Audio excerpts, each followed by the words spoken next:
Sai Ram. Soccer is probably the world's most popular outdoor sport and game, and therefore it is apt that we pick an analogy from this game that is possibly played in more than 150 countries around the globe to understand why we find it hard to surrender to Swami or surrender to God. By the way, if we would like to know what is surrender according to Swami, you can have a look at the video in the link above. Now, imagine you are the goalkeeper of your football team and it is the penalty shootout. You have 1,000 things running in your head. You are going to be the single most important factor in determining whether your team wins or not. The more number of goals that you can block, the higher is the probability and chance of your team achieving a victory. And therefore, as a goalkeeper, what would be your thoughts? Should you dive to the left or should you dive to the right? Should you dive early or should you dive late? Because sometimes these players who are kicking the penalty shots, they kick it a little late. So should you dive early or late? Should you dive to the left or should you dive to the right? Now when you dive either to the left or right, should you dive down or should you dive up? Because is the player going to kick the ball up or the ball down? So among all these variables, you have to decide what needs to be done. But what would be the best course of action for you as a goalkeeper? Statistically, doing nothing would give you the best chance of stopping a goal. Let me explain. When I say doing nothing, it means just standing in the center without diving either to the left or right, early or late, up or down. Why? Because statistics shows that 39%, that is almost 40% of the penalty shots are kicked bang to the center. Whereas only 6% of the times do goalkeepers stand steady in the center. Amazing, right?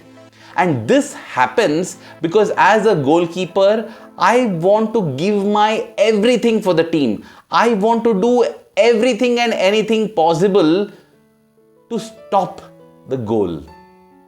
And my bias for action, my bias for doing something, doing everything, doing anything and everything possible is what makes me dive. Because standing in the center is doing nothing. How can I be a committed goalkeeper if I just stand in the center?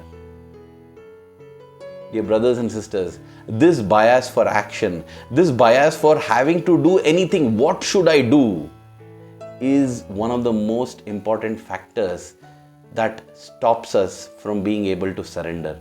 It is also a way the ego expresses itself, and we will get a beautiful insight and a powerful lesson about this from an incident in the Mahabharata.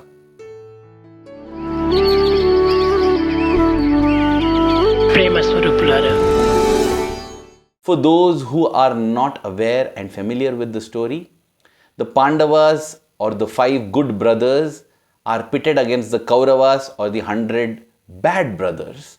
And in order to defeat the good brothers with devious means, the Kauravas invite them for a game of dice. And on the Kaurava side is Shakuni, a person who is a master at dice and who has got magical dice that work in his favor. And therefore, the Pandavas begin to wager their kingdom, their riches, their wealth, different things, and keep losing consecutively. Finally, the eldest Pandava brother Yudhishthira wagers, puts on bet his last wealth, which is his own wife, Draupadi. And then they lose Draupadi as well. Duryodhana commands his evil brother Dushasana to drag Draupadi to the open court. And he says, now she is our property, we will treat her as we want.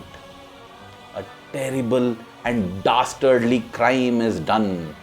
Dushasana goes to Draupadi's inner quarters and tells, "You come out." And when she refuses, he catches her, grabs her by her hair and begins to drag her. Now Draupadi is a princess and she is also strong. She resists, she fights, she pulls. She makes it very, very difficult for Dushasana to drag her. But still, Dushasana is a powerful bodybuilder. He is amazingly strong. And he begins to drag her. He drags her all the way from her room till the open court. And Draupadi is screaming, fighting, shouting, but all that is of no use. Reaching the court, she calls out to her husbands, the Pandava brothers. All the 5 are her husbands. And she calls out to them and asks them, beseeches them to save her, but they have all already lost themselves. And therefore, they can't do anything. They are so bound by dharma. They were such sincere adherents to dharma that they do nothing. They are just standing there. They're just standing there, and Draupadi is being dragged and she's thrown. And then Duryodhana tells Dushasana to do the most heinous crime. In fact, it is said that this single act was what was responsible for the destruction of the entire Kaurava race later in the war. But at that point in time, drunk in arrogance and pride, Duryodhana tells Dushasana to disrobe Draupadi, and Dushasana holds Draupadi's sari and begins to tug at it. Draupadi is trying her best, but she realizes that soon she is going to be disrobed. Dear brothers and sisters, have a look at this iconic scene that has been painted by numerous artists. Go online and search for the disrobing of Draupadi in the Kaurava royal court. You will observe something very, very unique. As Dushasana is pulling the sari of Draupadi, you will see that Draupadi is making no effort to resist. She is just standing there. This is impossible to imagine because that Draupadi who has been fighting so hard, she is definitely going to make efforts to clutch her sari, right? But no, because it is there that Draupadi has that insight. She realizes that the Lord is in charge and the Lord is taking care of everything. She lets go of her little ego. She realizes, I am nothing. I am just an instrument of the Lord. The Lord is everything, and she just lets go. They say, right? Let go, let God. This is not giving up. It is giving in to a higher power, a much higher power. That is surrender. Surrender is not about showing a white flag and giving up. Surrender is about giving into a higher power, knowing that this is the most powerful and loving force in the universe. So she says, Krishna, you take care, and she lets go. And as she lets go, Dushasana is pulling, and the sari is getting unraveled. Lord Krishna blesses and gives her an endless supply of that sari. So much so that powerful Dushasana, after hours of tugging and pulling the sari, is left with yards and yards, possibly even kilometers of sari behind him. But Draupadi is not disrobed. Her honor is protected. Prabal prem ke pale padkar, Prabhu ko niyam badalte dekha. In Hindi, this means when I read the stories of the greatest love, I see the Lord changing the rules of the game. Apna maan tale tal jaye par, bhakt ka maan na talte dekha. It means that the Lord is ready to get embarrassed himself, but he will never allow the dignity of a devotee to be touched. A devotee who surrenders is more powerful than the Lord himself, because the Lord will forgive insults and injury done to him, but not that done to the devotee. And so it is that Draupadi is seen in all the paintings standing calm and composed, without doing anything. And Dushasana is defeated. Surrender requires us to give up our own little ego, to realize that we are not the doer. We think that we are doers and God is a witness. The truth is that we are all just witnesses. God is the doer. And when we realize that, that becomes surrender. Look at it in life. When anything happens, joyful or sorrowful, we are always thinking, what is it that we need to do now? If something joyful happens, what should we do to celebrate? If something sad happens, what should we do to repair the situation? We are always thinking in terms of doing and doing because we feel we are doers. Surrender means to be able to think in terms of witness. Take investing, for example. Whenever there's a stock market crash or whenever there's a stock market boom, either way, we are always thinking, what should we do? What should we do? How should we invest? Should we pull out money? Should we put in more money? Should I book profits? But history shows that the investors who have made the most money of the markets are those that just trusted the process and stayed put. Neither did they get excited and put in more money, nor did they get excited and depressed and pull out more money. They just kept going on and on with the process. Those who stayed put. The 2008 financial crisis, if we look at it, the ones that emerged unscathed from it, or possibly even richer from it, are those that did nothing when the crash happened. I personally know a few uncles who came out richer from the crash than they were before. And what did they do? Nothing. They just stayed put, trusting the process, trusting the market. Imagine if that is the reward of trusting the process in the market, what rewards we get in trusting the Lord. That is why in the 4th chapter, the 18th shloka of the Bhagavad Gita, Krishna says, those that are able to see action in inaction and inaction in action are the wisest ones. Speaking of Draupadi's episode and investment, there is another beautiful lesson from this episode of disrobing of Draupadi. And that is having a little backstory. It is said that when Draupadi called out to Krishna and Krishna was about to respond, he thought, what is it that Draupadi has done for me?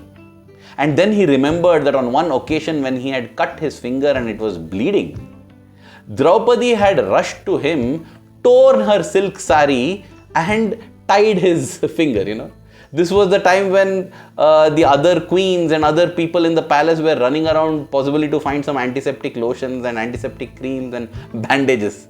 Draupadi tore her own silk sari and tied it around Krishna's finger as a bandage. Silk sari, mind it. A woman tearing her silk sari, that's a great sacrifice. Not an ordinary sari. Anyway, jokes apart, Krishna remembers this and he says, yes, Draupadi gave me a sari. I will give her a sari. But what did Draupadi give? Draupadi gave 2 inches of her sari. And what did Krishna give? 2 kilometers, 20 kilometers, a Guinness Book of World Record of sari. The Lord's grace is like an insurance that helps you beyond any limit in your time of need. There is no bound because the Lord can apply an infinite multiplication factor to what you have given Him. But then, infinity, when it's multiplied with 0, it still becomes 0.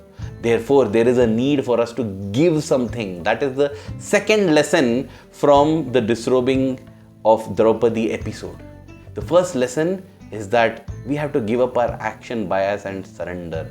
Surrendering to the Lord. That is what happened even Gajendra Moksha, right? The elephant that was caught by the crocodile fought that crocodile for years and years, and finally the elephant, Gajendra, elephant king, was about to collapse. Then just give up. Called the Lord. Lord Vishnu comes and rescues the elephant. There is an inner significance of that episode as well. It just means that the moment you surrender, the Lord steps in. That is the first lesson. The second lesson is that we need to invest. We need to invest our time, energy for God, for Swami, because He will apply a multiplication factor that is necessary for us and give it back, give our investment back to us as grace. While we are on that subject, let's derive the third beautiful lesson that Swami tells is present in this episode. Swami tells us that when Dushasana came and began to tug at Draupadi's sari, she called out, "Oh Mathura Puri Krishna," meaning, "Oh Krishna, the resident of Mathura, please come to me." Then, "Oh Dwaraka Nivasi Krishna," she called out to him as the resident of Dwaraka. And Swami says that Krishna did not seem to be coming to her aid. And Draupadi was worried. Why is Krishna not coming when I am calling him? And Swami says, when she called out saying, "Hridaya Nivasi Krishna," "Oh Krishna, the resident of my heart," Krishna immediately manifested. And Swami sweetly in his discourse explains the logic. He says, see, when you say Dwarka Vasi Krishna, Dwarka Puri Krishna, I have to travel all the way to Dwarka and come. When you say Mathura Nivasi Krishna, I have to travel all the way to Mathura and come in order to make your word true. Because whatever you are saying is true. Yad bhavam tad bhavati. When you say Hridaya Nivasi Krishna, I am right there. So too, let us never think that our Swami is so far that he is in some Puttaparthi or Prashanti Nilayam or Brindavan or some ashram or some mandir. No! Swami is in our heart. Our heart is his Prashanti Nilayam. That is the residence that he is yearning and pining to get. Let us offer that to him. Let us offer not just our hearts. Let us offer our minds, our bodies, our everything to him. Let us surrender everything to him. Surrender, as said beautifully in that video, is the ability and is the conscious remembrance of the truth that whatever happens is good for us. Dear Swami, may we lead our lives in complete surrender to you always. Thank you. Jai Sai Ram.